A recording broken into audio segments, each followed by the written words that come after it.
एगो ससुए कारण कनिया के भुलाई रे बानी हम मेरा जी रौरा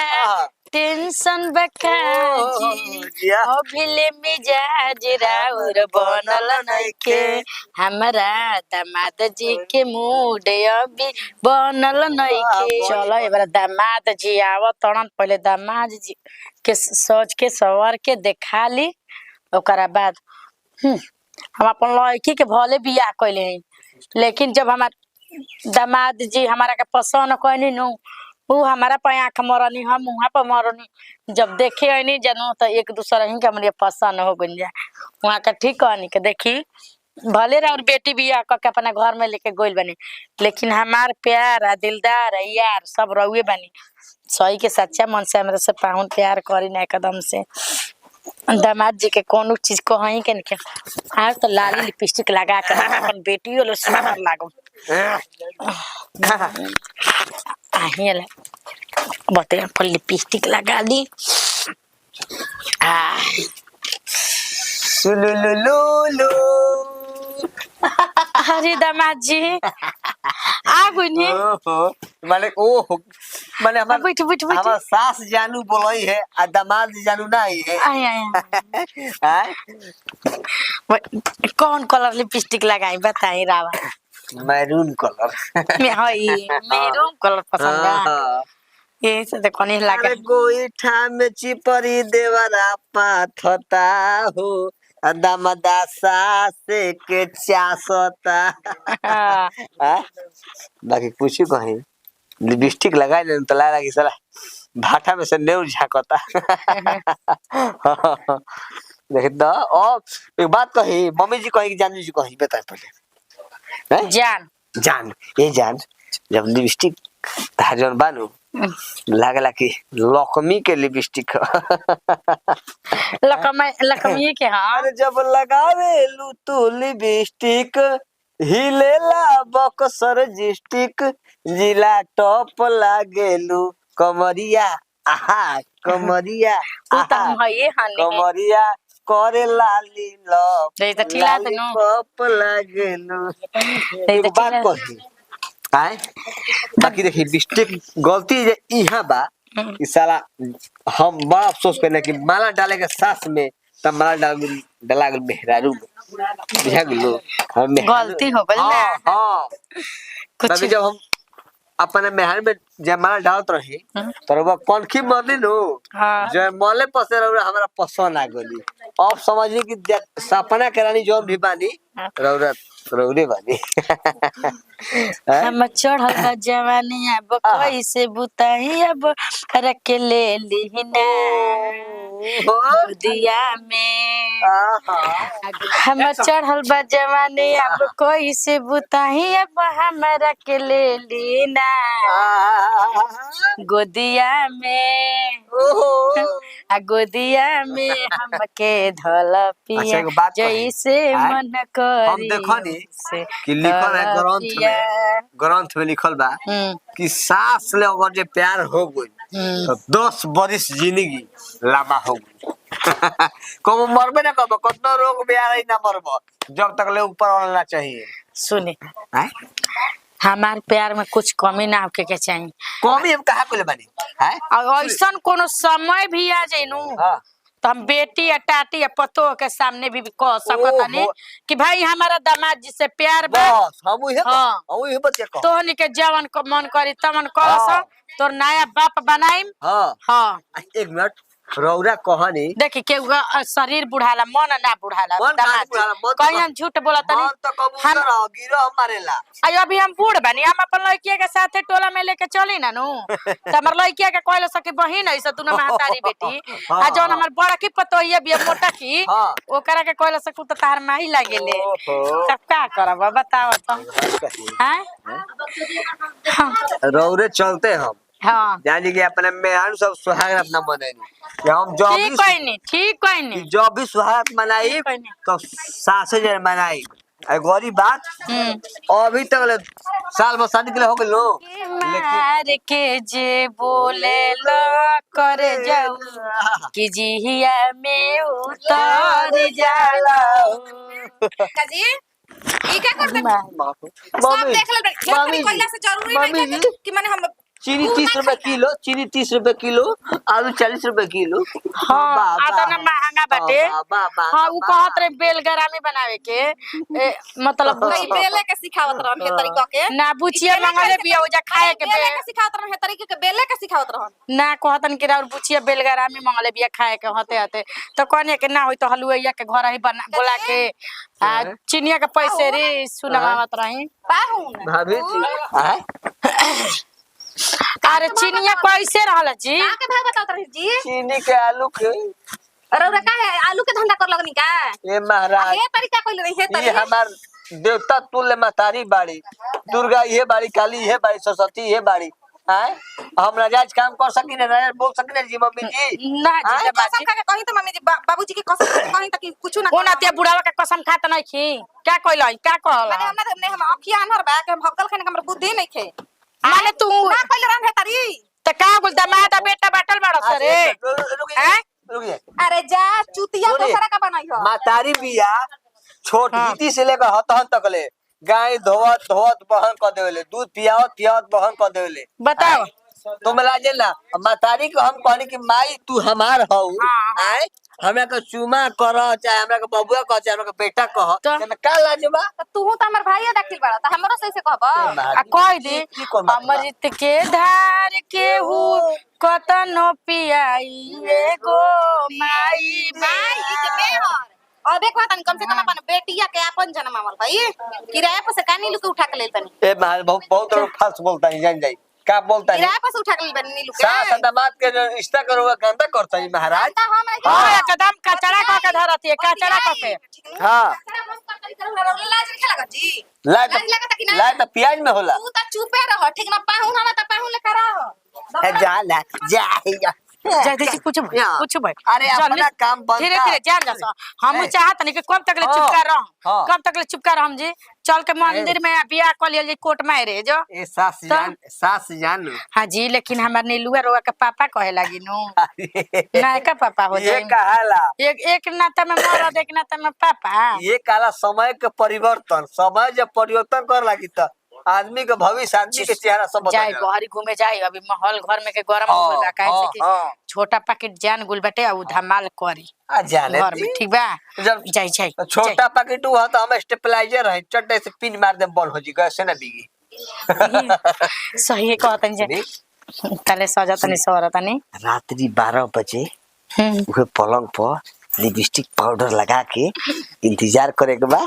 हम आई का पर हाफ पैंट पर गंजी पर प्यार के इजहार करे हम पतो हिया नाइटिया पहन लेब का हो वाला डबल कुर्ता वाला ऐसा पहने मानू हां कि प्यार के इजहार में कोनो दिक्कत मत होखे बस। हां ठीक बा चलता नहीं ये तना त हमर बूढ़ो कबो जवानी में प्यार ना कइले हो कि बाप रे इना का जमाना के प्यार न हो दामाजी प्यार देतनी अब का हमें करियांगे बोली कहां रहनी है का कोई नहीं कपारे दुखाए लागल ज्यादा मम्मी जी का मतलब नहीं हमारी बेटी भी है ना अरे ओ देख से मग लग गया हमरा के त मार मारला से खेलत रही था त तू माने दूध कट्टू बारू लतन में कोन कचर देबे करला वई जे कहां बे तोरा जिया रे जो कब बुढ़िया से जो बुढ़िया तो बुझाता था कि बिटिया भइल बे 12 साल के अरे चुप रे का मतलब सरे अरे पिछवाले वाड़िया में लड़िया में तू तो घर बुरा सयान भइल जा तरुआ ददियोरा ननियोरा घूमत रहत तारू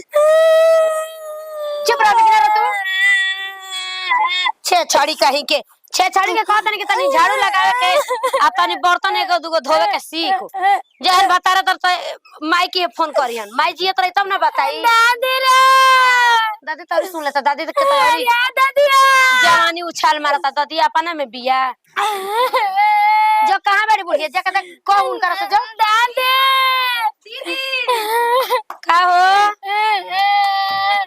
का हो चाची हमरा के समग लागे मार देला था ये दीदी एकदम हमार त पूछिए लेके काम करत कि हम का अपन आंख से देख के आवत ई पिटा के आइले तार दिमाग काम नहीं के कर ओय त भाई भाई वो त का चुप रह घेरा में पड़ल चल महाराज चुप रह चुप रह चुप उठ उठ जो देख बुढ़िया कहां बेचो तो जो तो वही जी के भुला जाई का कहो जी दीदी का हो का बताई कि क्या करतई पाहुन जी के साथे अथी करतई का अरे तोरे के कुल बात जो उठ सुनो ना का कहो तरीका कहो दे हो अरे इनका का 2 रुपया नहीं खेजी दीदी दे के भगाई इनका के अब बोला ना बोलो हमारे से पहले ये करे टेबल पे जा धइल बा जा जा 2 रुपया ले जा हम बते सुनो और पाहुन जी के लेके या कवारी में आ का जाने कौन गाना गावत अड़िया जब बोल कर हम का कौन का का सुनताई जी का है ना कि तू जतरे जैसे मैंने का दिक्कत बा हमरा से तो नहीं करे बोले मत बोलो अब तो बताओ जो बात ना हो तो कौन बताए जो बात नहीं के उठा जा जा हम जा सुनो काम कर जा जा जा बोला हो बोला ही ना चाहिए अरे बूढ़ी नु धक भोरिया कवारी चुमा चाटी करते है केकरा कोई से? कहता कि चीनी के आलू का भाव बताओ के करा संगे अरे फूफा संगे तो ऐसे का करते बुढ़िया हम नहीं की जानो फूफा संगे चुमा चाटी करते है जी देखो ये में तो आगे ही बिया ये में मोबाइल देख देख के बिगड़ल बाड़ी तू सही में तो सुन से दीदी हम देख ले लू तू आखी से अरे दादूया अजी अजी रे मेरी आई तनी में के बुझात नु के का है कर मुंह पर जब ऐसा बात रहल त काहे कर मुंह पर ठीक ना है जी आ कहूं ना को से मम्मी का में का मिला तक उनकरा कहते नीलू कुछ जानियन तो का सोची ओ ये तो हमरे के नंदी पक्का बीती है अपन जनमाई के संगे वैसे कोई जाला जी जे गुर खाऊ नक्षे दाई का करे के बा हम मानी के जाके बोले का तो हमारा के तो ऐसा ही खूने मुतले बुढ़िया देखी के जानते बाड़ू यार लड़की भाई या कुछो करी हम त इनकरा पर प्रभाव ना पड़ी कैसे कहत न बनी ने के पापा से कहत न बनी ये कुल काम बता हम कहत न बनी ई कोन मतलब भइल है ई पाहुन के कावन मन हमारे के मार मजाक के बनी तो हमारे से मजाक करने की करता नहीं है बूढ़ी से बताई दीदी के घर में बड़ बुजुर्ग जब ऐसे करी या हमनी के करल जाई त कई लोग के ज्यादा एथी करतड़ी सन जवान बाड़ी सन उनकरा के कौन चीज आदमी कही बताऊ हमरा त पते ना रही कि हेजा के हई सब काम करतनी है फोन के लेपा के हम हेजा बानी होजा बानी हई काम बा हौ काम बा कहता नहीं कि काहे बार बार कहत कि तेरा गांव देने काम बाटे ओनिए घर ढल जाता त हई होता त हो त कब उनको दोस्त यार के ओनिए शादी बियाह लगता बर्थडे सट लगता त पार्टी सट होखे लागत टुए अदन दिन सब के बुड़बक मना कर रखले रहन कहता नहीं कि काहे हमरा से ना निक से बोलत हवन ना हंसत हवन ना कुछ कहत हवन आज न बुझा तटे हो कि इनकर मन के हुआ लागल बटुए भौजी तो हमरा से कह देली हो उनकर बात पर हमरा पूरा विश्वास नहीं के अगर ई बात सही निकल गइल ना इनकरो हम काट के बुलुका ड्राम में भर देन त कहन कि का कहत रहे पहले चले दो अरे बाप रे बाप जौन रोवा हमरा के माजा दे देनी तब हम दूसर माजा दी दामाद जी अरे माजा का हां दबाई गोड़ा दबाई अरे ओहो मैं हमार सास जानू कही है दामाद जानू गोदा दबाई है गोड़वा टोक के देखी कि बूढ़ बानी के जवान बानी गोड़वा लुजु लुजु बा के टाइट बा गोड़ से ना होला गोड़ का बकाला होला मन मन अगर जे जवान रही तो सब शरीर जवान बा शरीर के हर एक अंग जवान अच्छा का काहे नहीं कि हो जा चलत रह ई बताई ओहो तब एक मिनट मान लो कि हम दूसरा के साटा लिख देले बानी ठीक अब ओकर काउंसिल को हम दूसरा पर जाई ठीक बा ना एकदम ठीक नहीं के सब उता पले बा हां हैं बाकी बा उहे बात बाटे अरे बाप अरे नया भइल सरस पुरान भइल तीसी अरे दम दे से फसल बिया बुढ़ावा के खीसी अरे दम दे से फसल बिया बुढ़ावा के खीसिया अरे याद करो उस बगिया को जिस बगिया में हम दोनों खेला था तुम सुसुक सुसुक कर रोई थी मैं घुसुक घुसुक कर चुप कराया था एगो चुम्मा से काम नहीं चोली रस बदनवा खोजता एगो चुम्मा ले काम नहीं चोली रस बदनवा खोजता मिलते नहीं खे मन मिलनवा खोजता मिलनवा का अभी तरह के मिलते नहीं फर्स्ट क्लास के मलाई चपाई घबरा मत एगो बात कही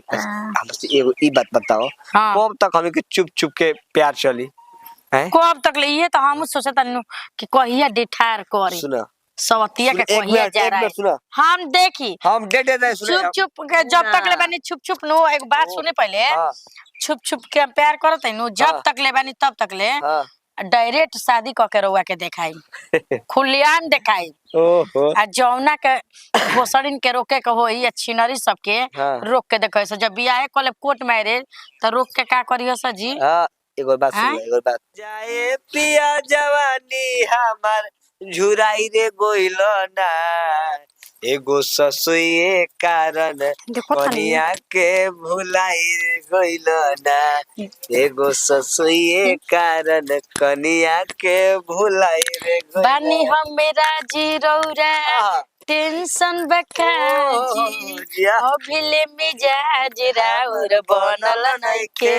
हमरा दामाद जी के मूड अभी बनल नइखे बनी बनी अभी कहा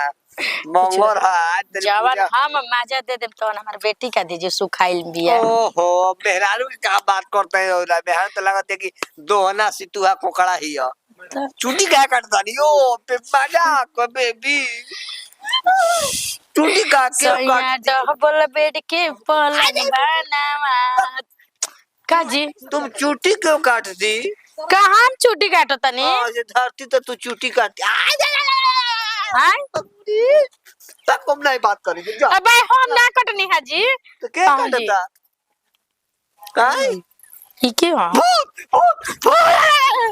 हां तार मेहरारू अंतरा भूत लौकता अरे बुची हां बुची तू ऐसा कैसे ये आय हिरन के घोंसला तो लोमड़ी का और हिरन हां बुची बुच्चा बुच्चा कहले बाड़े बुच्चा के सनूर खाता रे ई करे बुची नीलवा तोर माई हमनी मायस के बटा सावत हले रे तू कब आइल है रउरा जी इहे कह के हमर दोस्त के बियाह बता पार्टी बताओनिया घर ढलैया होता हां माजा देता रे हां ओ ठीक कहने के हमनी के अभी गोड़ लगे ना कर ठीक कहने के आशीर्वाद लेता है हां तू लोग के बंजे है तारी कहते के पाहुन जोन रोला का हम माजा दे हमर बेटी का दही सही बात है चौके के का बात बा गुद्दा बा थला थला करत होई कान गुदा बात तो ही का हक में छाली मारल बाटे मारा रहो सब पे देखी पाहुन मन तक खा खा के तेरा मुंह पर थूक दही जन्नी ए जे हमर ससुर बने के कोशिश मत करी कजी चल जी उतारे नीचे चला बा जी पापा चला बा थाना पुलिस करी आय थाना पुलिस करी कोची के तने लुआ खाया थाना पुलिस करबे रे कोची के रे भले मारो में बियाह तोरा से पहले नहीं लेकिन हमार प्यार ही है और नहीं हमारे से प्यार करेला प्यार बोल सुत बोल प्यार होलो अनुआ मम्मी जी आज जेल होई आ कल बेल होई आ परसों से उहे खेल होई हां तहरा खेल त हम दू उतर है आई रे खसगल गान लेके नंदोई ढेर तारा बेल करा एक मन में धावत ले ले बा देख नीलवा छोड़ दे सो पहले हाथ धावत हो तोरा ले 24 ना जोरी तोरा लेखा कीड़ा पर हमरा रहवा पर सास ले प्यार करी आज घर खोतड़ा सुन पहले आज घर कीड़ा बना रहा आज घर खोतड़ा नीलवा गांव घर जानी चुप रह तू हां जानी ए जानी रे अरे बाप ना तो बापे पर रह जत लेकिन बाप लगी नाता में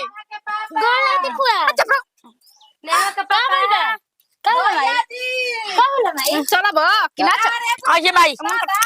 अरे रानी मारा तड़े रे हाथ कटनी मारा तड़े हमर भटारे के मेहर ये कुल सुनल चाहता रे सवतिया अपन जमानु रही अपन जमाना त का केहू के मन बुढ़ाइल बा